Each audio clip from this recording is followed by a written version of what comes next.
સુરત જનજાગૃતિ અભિયાન ચલાવવામાં આવ્યું। જનતાની સેવામાં પોલીસ ખડે પગે હાજર।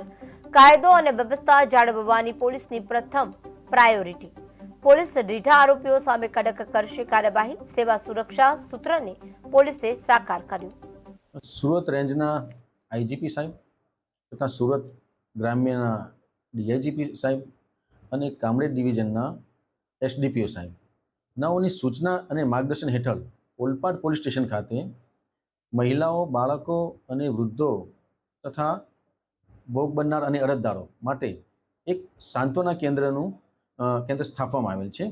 આ સાંત્વના કેન્દ્રમાં મહિલાઓ, એએસઆઈ, પીએસઆઈ અને મહિલા પોલીસ બેસી અને જેટલા પણ કોઈ અરજદારો આવે છે, જેવા કે વૃદ્ધ હોય, અશક્ત હોય, અથવા તો મહિલા હોય, અથવા તો કોઈ પીડિત હોય, અથવા ભોગ બનનાર હોય, અરજી અથવા તો ફરિયાદ પર તાત્કાલિક પગલાં લઈ અને તાત્કાલિક જેટલું પણ કાયદેસરનું થઈ શકે તેટલું કાયદેસરનું કરી અને તેમને સાંત્વના આપી અને તેમની અરજી ફરિયાદ પર તાત્કાલિક પગલાં લેવામાં આવે છે।